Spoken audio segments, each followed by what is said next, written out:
Hello and welcome to the Anyone Can Play Guitar podcast, which gives you, the listener, a series of hints and pointers on your journey as a musical artist. providing you with interviews from those in the music industry, along with our own experiences. Ben and James shine some light on the many pitfalls and opportunities that being a musician has to offer. Last week, Ben kicked off a two-parter with music video director David Wilson, where they covered getting started, building his reputation, working with big bands, and common mistakes. This week it's part 2 with David, where they move on to Arcade Fire, his relationship with them, collaboration, the age gap, and shooting their videos. Hello and welcome to episode 35 with me, Ben, and him, James. Whoa! Hello. Hello! That is... I'm quite awake today. You are full of beans. Well, I think it's more leek. You weren't expecting that, were you? No. I must have had leek before, but I've not had it for quite some time. Leek is I'm one of the best root vegetables. Well, I'm sold on leek. Oh, yeah. I didn't think I was as big a fan, but You should be. well, I am now. Oh, leek and cheese soup. Very nice. Leek and cheese, is Yeah. that a thing? Leek and Stilton, I think, normally. Oh, Yeah, exactly. I'm having some of that. Yeah. Guess what I had for my tea on the way out? Hot dog! Hot dog, 2. Just 2? 2 Dirks. I wasn't very hungry, so I thought better have Well, it something. depends if it's like in a big No, bun. there's no bread. 2 singular hot dogs? Yep, naked Dirks. Knee sass? Just on the road, it's going to fall off. Jeez, that's grim, that. It's very northern. Bloody hell. What rations in the Steel household? I think it might be. Bloody hell. I'll send you some leek over. Excellent. Leek and hot dog. You wrap it up. That could be Oh. that, you know. Yeah, it could be. Oh. I mean, hot dogs do get a bad rep.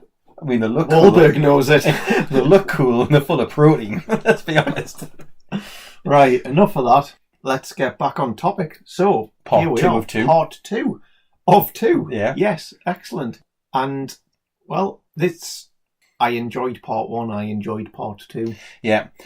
So when I spoke to David, I really wanted to get an episode like we had last week about him and what he does, and how Yeah, his background, Yeah, what it took to get him to where he is today. and how unsigned and emerging artists can either use someone like David or do stuff Yeah. themselves. But this week I thought, you know what, he's done a lot of work with Arcade Fire, who I love. It'd be quite good to do Great band. Oh yeah, do kind of like a director's commentary about one of his videos. Just so happened when we first started talking, Money and Love, which is actually 2 songs in one epic video, as we spoke about last week. It's a long video. It is. It's like 14 minutes or something like Yeah. that. Yeah. 2 of the really, 2 of my favourite songs on that album, Everything Now album. Well, I say it's a long video, right? Yeah. It's short if you compare it to a feature film. It's like True. extremely short in terms Yeah. of a piece of footage. Still packs a lot in. But it's very long if you compare it to a traditional, Mhm. Yeah. 3-4 minute video. Yeah, exactly. And this is for your 16-year-old watching on YouTube. But yeah, this episode is primarily based on his relationship with Arcade Fire and then talking a bit about the Money and Love video. Part 2 with David Wilson, and we're going to specifically talk about your relationship with Arcade Fire and specifically the Money and Love video, which you and I spoke about when we first started chatting. Like, my relationship with Arcade Fire is so wonderful. How's that now then? Because I'm trying to work out how old you are in comparison to me. If you were listening to Rebellion, for example, or Funeral, the album, Yeah. listening to that when you were probably near your 20s, Yeah, I was 19. 19, listen to that then, to then working with them, how much of a mind melt is that? It was a big mind melt when I first met them. Mm-hmm. So when I first met them, the song came on my radar. My rep from the US said that the band have sent me We Exist Yes. and that they would like to meet me. Okay. Just to kind of see how we get on. So does that happen often then? People getting in touch with you rather than you pitching for work? Yeah, it's a bit... Now I've got to a level where I have an established name. Okay. It's a bit half and half, which Right. is cool. But I certainly wasn't expecting Arcade Fire to knock Yeah. on my door. I can imagine. But they'd been showing my work and recommended me via another director, actually. So they wanted to meet me, and they were playing in London. So I went to their gig, and then I was invited backstage. And the first time I met Win and Regine, I think one of the first words Win said to me was like, "Oh, hi, you're the guy that's doing our next video." And I was like, Am I? Great. I just thought this was a hi, let's see how we get on. And I wasn't prepared to pitch ideas. I was really just prepared to kind of hear what they had to say. And we did hit some ideas backwards and forwards about We Exist and really kind of got our head around that. But they were so in depth with touring, and We Exist was at the tail end of everything that they were doing for Reflector. It was Reflector, wasn't it? Yeah.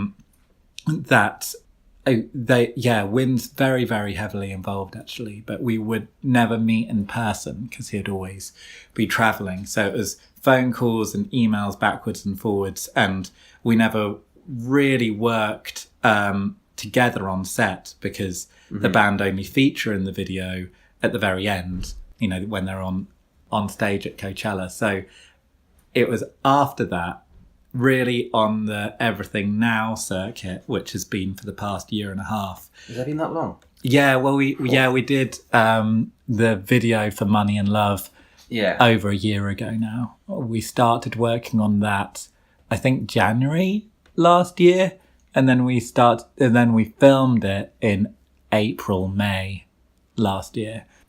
And that, because all 6 core members were in the video, I was involved in a lot of documenting their shows. Last year, I went around with them to various different shows and filmed them, and just ended up hanging out with them a lot last year as well. The real connection and that breakdown of, oh my God, you're Win Butler, has now completely disintegrated. That's cool. And that's really nice. But there's always that moment. Being invited backstage and Win going, "You're the guy that's doing the next video," was just. But it does quickly melt away, especially with a band that keeps as grounded as they do. So, as you've already mentioned, the last video you worked on with Arcade Fire was Money and Love, which was like a double header. How did that come about? Because obviously we had We Exist before that. And was it just a case of they liked your work and like what they did the first time? Let's do something more epic and more grand? Essentially, yes. Okay. Essentially, that's what it boiled down to. And I was very happy about that. Very happy to receive the phone call. Everything works very quickly when you're working with Arcade Fire. Okay. So I got the phone call, I forget what month it was. I think it was March last year, 2017. And my rep goes, "What are you doing the next few weeks?" And I go, "The calendar's pretty free at the moment." Mm-hmm. She goes, "Good. Here's 2 tracks from Arcade Fire. Okay. Win wants to talk tomorrow." And then it's like, okay. And then, we're off. We're off. 2 weeks later, I was in the desert. Basically, 2 weeks later, I was shooting elements that then became part of the Money and Love video. Mm-hmm. And Win, to me, is a filmmaker. He studied film. Right. He has a real knowledge of it. And a real knowledge of script writing. So it really makes me raise my bar to get it right and get it to a level that everyone is satisfied with. There's 6 people or so that want to have their voices heard and be satisfied with how the band is being represented. Mm-hmm. It's a big band compared to most. Mm-hmm. And even though the band as a whole refer to Win as the captain, like they're still all, heads of their departments of the ship. Okay. So everyone's voice is valid and everyone is heard. Mm-hmm. So it's really important to be able to relate and hear everyone as we move forward.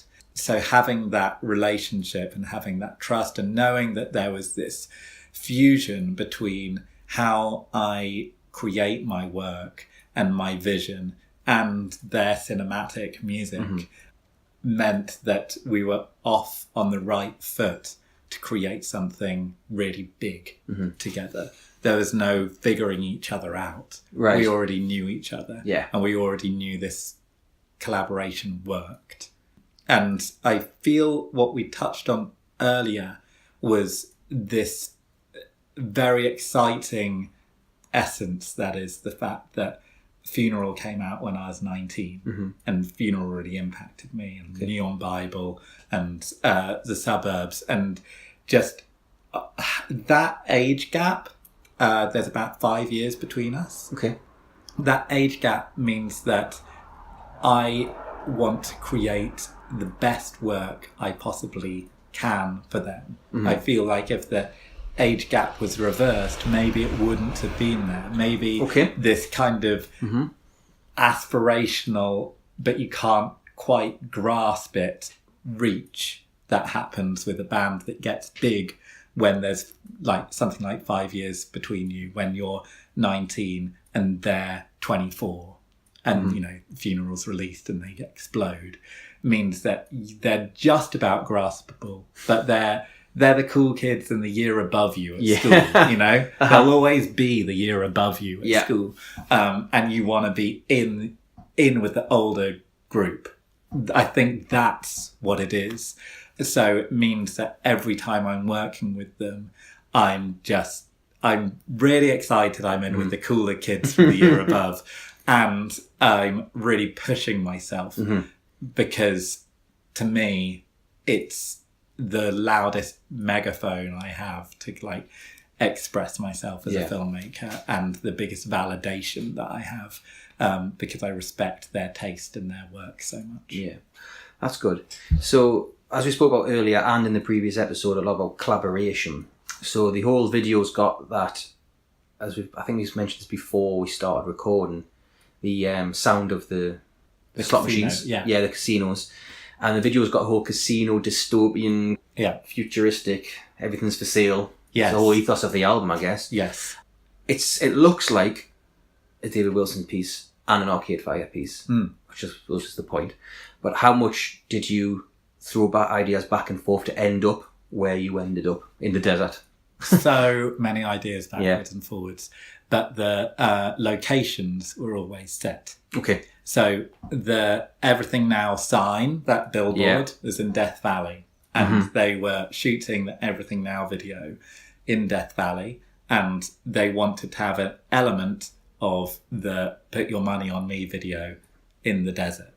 So we knew that I needed to fly out and be with Win and Regine and shoot some stuff in the desert the day before they shot the Everything Now video. And when we went out, the script still wasn't fully formed for the Put Your Money on Me video. What we had in between the desert time and going to Montreal was a month or like 3 weeks to really nail that script and get production in place and make that happen in Montreal. And that was the other location. They're from Montreal. Yeah. They knew the casino. They wanted the Put Your Money on Me video to be based around the casino because of all the sounds that they had. So on my way to Death Valley, I stopped off in Montreal. And what was really special was that Win, Regine, Will, the whole band were there actually. But I went around with those three. I went around the casino myself with them. And so we went to every room and we discussed going, I like this room. I don't like this room. I think that sign's really cool. Let's do a thing on those stairs. So that I was being fed all this information of their tastes and what they got excited about. Then it was my job to put that into a structure of not just one video, but 2 videos. But the Put Your Money on Me video had the most amount of weight on it. Everyone felt, I kind of feel that if production really crunched and we couldn't do it for money or whatever happened, we had to make Put Your Money on Me intact. And we needed to do something for We Don't Deserve Love, but that it shouldn't eat up too much time, was kind of that feeling. And what it resulted in is something really beautiful. And I'm almost more proud of We Don't Deserve Love than Put Your Money on Me. Put Your Money on Me is an explosion of like every shot happens every 5 seconds. You're just like here, you're going everywhere for 7 minutes. And then the next 7 minutes, We Don't Deserve Love, is so peaceful. And the shots, the last shot is 2.5 minutes long. And it's just such a lovely juxtaposition and balance. You took the word out of my mouth, juxtaposition, so it follows the story as well, doesn't it? It does. Yes. But it was very important to the band that the narrative carried from one to the other. It couldn't all be wrapped up in Put Your Money on Me. That's good.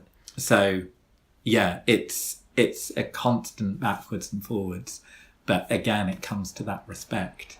If I didn't have such a respect for them, and I feel if they didn't have such a respect for me, that process couldn't happen in such a strong way. Yeah. So communication, respect, that whole fan element of it as well, I guess.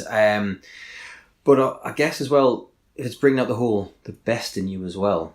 It's that, I don't want to say want to impress, but along the lines of, this is how much you mean to me. I want to try and push that across to you. I suppose like if the band had been supporting Oasis or something, we're going to put the best opening act on for you so your crowd's all warmed up. I'm trying to work out how that feels. I know you've mentioned it. But and then what it evolved into, which is really beautiful, it's about halfway through the shoot, my EP, who's worked with them a lot, she turned to me and was like, the band have never done this before. They've never performed in this way. They were very giving, especially the drummer Jeremy doesn't like being on camera, and he was doing fantastic acting. I really loved what he gave me. And she really pointed out that it was this mutual thing, that they really loved me and wanted to do the best work they could for me. And that's when it really clicked, and that's when I knew it was really special. So I don't know if you can see it. Do you think you'll be working with them again at any point? I mean, I'd hope so. Yeah. Be that Anton Corbijn to Depeche Mode, or you are there? I mean, that would be wonderful. Yeah. To our videos, documentaries. Yeah, you never know where things lead, but especially at the moment, our relationship seems so strong. It's interesting. I was talking to Nigel Dick about this a few years ago. He did all the first music videos for Britney Spears. So he did Hit Me Baby One More Time and all that era. And Oops, I Did It Again. And Oops, I Did It Again was the last video that he did for Britney. And you'd think if he had done all the videos from Hit Me Baby One More Time to Oops, I Did It Again, all those videos, even if you don't really know any Britney Spears songs, you know those visuals. That were tout. They're iconic. Early noughties and late 90s. Yeah, and yet the phone never rang. At one day, the phone just stopped ringing.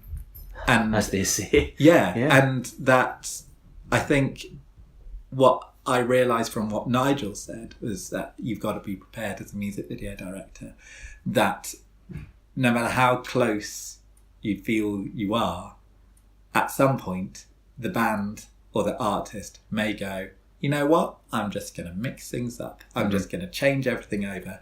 In the same way that musicians work with different producers on different albums. Some bands, I know, who was it that always works with Dave from TV on the Radio? I think it's the AAS. They always work with him as a producer. Okay. But they could have gone, no, we're going to go work with Rick Rubin. Yeah. And I think it's the same with music video directors. Yeah, I can understand that from an artist's point of view as well. You can't have too much of a good thing, and it's that second half of the Money and Love video. You've got less budget, less time. You have to work harder, don't you? So if you change directors or change producers, maybe I've got to do something different. If I'm thinking of it from that point of view. Hopefully that won't happen. You will become No. the Anton Corbijn in Yeah. a couple of years. I mean, it's also that thing of that realisation of me doing a years video is Patrick Daughters is getting in there first. Okay. You know, Patrick is their go-to guy. Mm-hmm. Maybe that's the fine. support the DP on one of them, maybe. Right. Yeah, second unit. Yeah. Brilliant. So I'll probably mention it in the top and tail with James, though. A good cousin to this podcast would be the Sound Exploder with Rishi. Like I know him, with Rishi about the song, how the song was produced from a writing point of view. So that's quite nice to see the two worlds come together, because you can kind of hear what Wynn's talking about regarding the video in his writing. So yes, worth thinking about that as well if you're trying to do your own video, I guess. Lastly, we always do charity and good cause of the week as well. Yes. The one charity that I'd like to bring up is the Terrence Higgins Trust. Okay. Mainly because as a gay man, HIV is disease that impacts both my social world, my personal world, and my psychology. And there's so much work to be done, and it ebbs and flows in the public consciousness, but it's still a disease that is impacting so many people. I've brought this book so that I can get my facts right. Okay. But there's this great book by Matthew Todd called Straight Jacket that I read last year, and you can see it's like full of post-it notes and underlined stuff. But there's this bit here that I wanted to get right, saying that statistically in 2014, just over 9 gay or bi men tested HIV HIV positive in the UK every day. 5 of those are in London every single day. Wow. So that's 5 gay men every day being tested, being diagnosed as being HIV positive. So even though there's this understanding that we're in more control of it, just knowing the scene, just knowing like how in my head I thought I knew how many gay or bi men there were in London, knowing that it's 5 every day, that's quite harrowing. And there's also a lot of work to be done through understanding what undetectable is at the moment, which is when you take the medication for a certain amount of months so that your viral load is undetectable. It's been recently clarified and kind of has been for the past few years, but especially big organisations are saying so now, that if you're undetectable, it means there is 0 chance you can pass on HIV to anyone else. Oh. So in a way, it also means that if you're having sex with an HIV positive person and their viral load is undetectable, you are safer, and you have 0 chance of catching HIV, as opposed to having unsafe sex with someone that hasn't been tested for 3 months or 4 months. So stuff like that is huge and not in the public consciousness. And it's only really organisations like the Terrence Higgins Trust that are still flying that flag and doing such important work. Just, recapping on 5 people a day, 5 gay or bi men a day that need that support, especially to get through the stigma that is still around, that surrounds that disease. Is it's something that I really want to support and shout about. Great. We'll put all links in the show notes, links on Twitter when it goes live. Fantastic. No problem at all. Excellent. Part 2. Thank you very much, David. Thank you, Ben. So, James, you love a really bad Ben joke. Oh, God. So it was quite interesting. Brace. It was quite interesting when David was saying that. When I even dislike them more when you start laughing at them before you've even told them. When Wynn and Arcade Fire got in touch, and it was like, what are you doing the next 2 weeks? My calendar's free. Good, because Arcade Fire want you to do the next video. It's almost like they want everything now.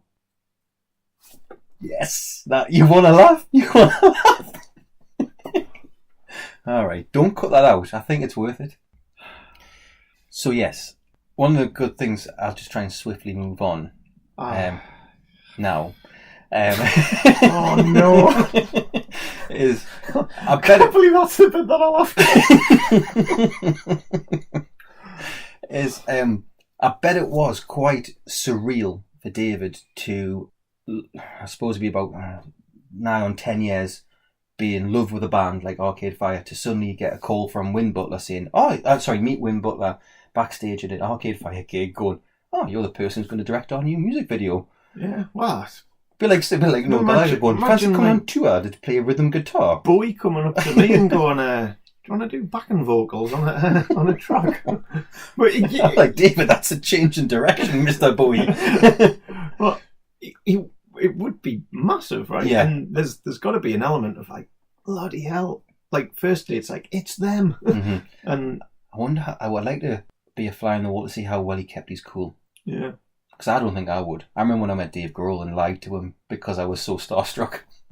What did you say to Dave Grohl? Well, we're just talking a day. He was like, "Oh, were you at the festival where they started like burning all this shit up?" And I went, "Yes." And I'm like, "No, I wasn't." I just wanted to agree with him and say I was at this near him. Man.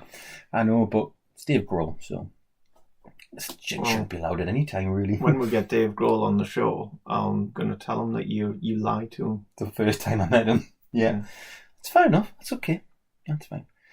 But yeah, so I bet that whole, now this is kind of, there's 3 points in one here. So that whole meeting would be a massive thing for David, and then trying to like understand, where do I go next? Yeah, but the point that he made was that if it's a band or an artist who's grounded and are just generally good human beings, then that can easily disintegrate because they're just easy to get on with. Yes. And then it becomes a relationship where you can work professionally together, and it's like, oh yeah, I still love these guys, but it's now just a professional, working collaborative environment. Exactly. Well, that's the best. And as he said, he likes to raise his game when Fire come knocking again. Yeah. Well, I love the example he gave about they're sort of a few years older, and therefore there's a bit of just wanting to be in with the older, cooler kids and always wanting to impress, sort of thing. I sort of that resonates.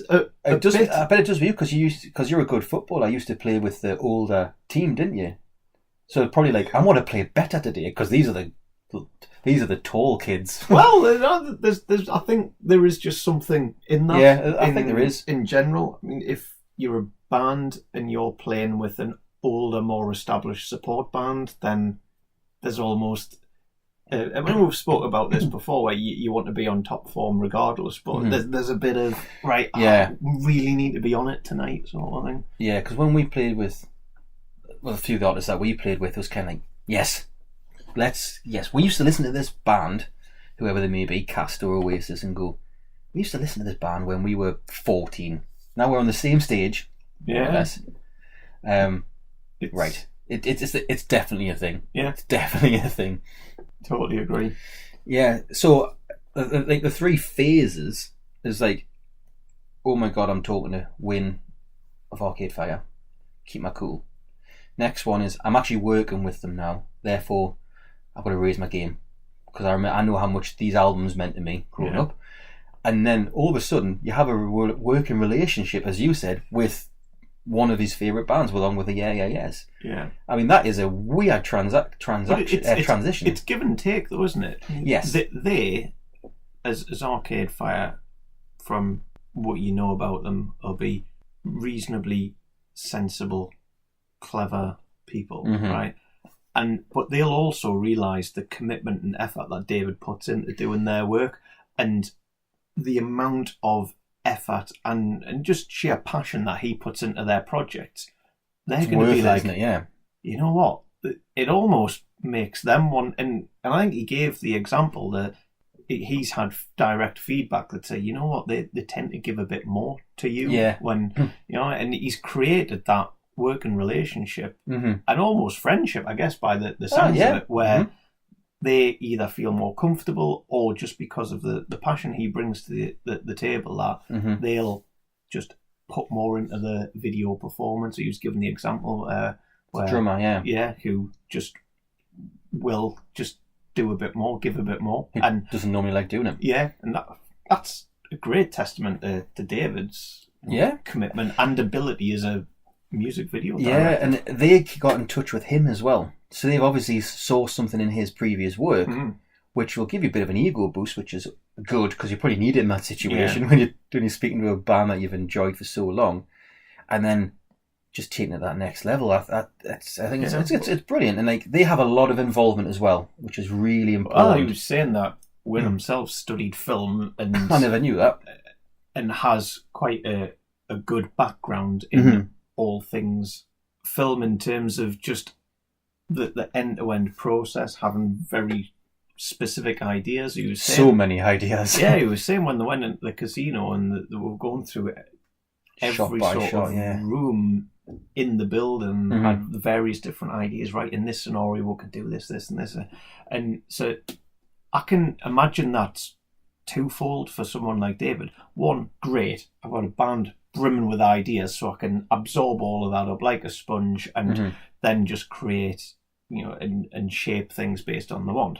Great, that's instantly far better than having a band who are like sitting there going, I don't know, we'll want a video. And just waiting to be directed. Versus the other side of it saying, bloody hell, if I don't make this awesome, they're not going to be happy. Yeah. I mean, when Dave and I were talking, I used the example of Depeche Mode and always using Anton Corbijn. I bet you if you could offer that to David now, it'd be Arcade Fire's Anton Corbijn. He said he was... he would definitely take it. But I think he's also very grounded in himself, knowing the Britney Spears example that he used, that the phone just stopped ringing. I mean, you produce, oops, I did it again, hit me baby one more time. You'd think you'd be this person forever, wouldn't you? But then artists and record companies have other ideas. But then it makes sense. Even the biggest artists' careers can go stale at some point. And like they were saying, comes a point where you just need to mix it up, freshen it up, and that might be changing your producer for like recording your music. Could be a completely different director for your videos. It could be I think that's kind of what the case was a little bit with Britney Spears, for example, because she was moving from this teen poppy person to the Toxic video. So yeah, it's just really nice to know that somewhere in this world a young lad is really working hard to then produce really good material. It just so happened that one of his idols picked it up.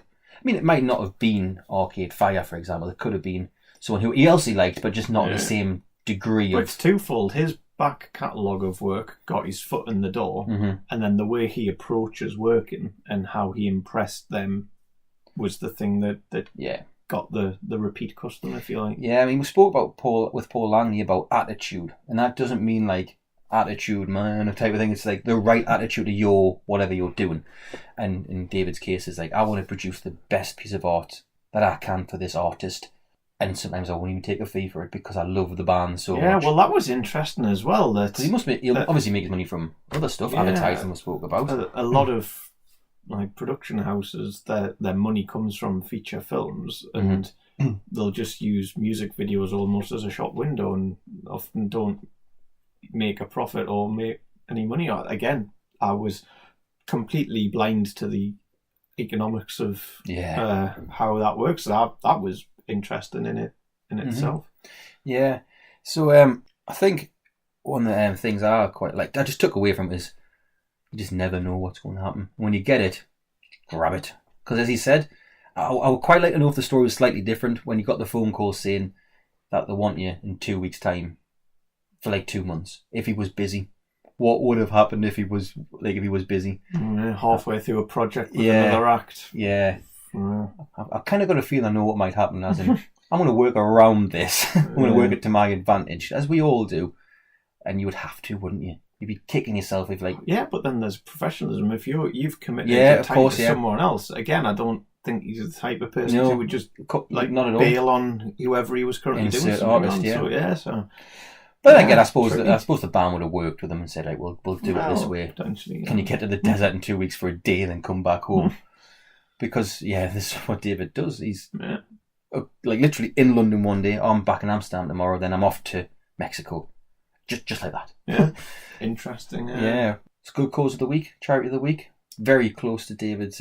Terrence Higgins Trust. Yeah. David even wrote a book as well. Well, very prepared. Had his stats ready, and to be fair, it was quite a stat. Yeah, it's a stat I did not know about. Yeah, 5 a day. Just in London. Yeah. That's not a small amount. It really isn't. It's not when you like expand that by the year. Well, absolutely, yeah, and like you said, it's an impact to people and the wider community, and it's I think the point that he made that resonated with me is that HIV is something that comes in and out of the public consciousness. Yeah, I think that was more of a...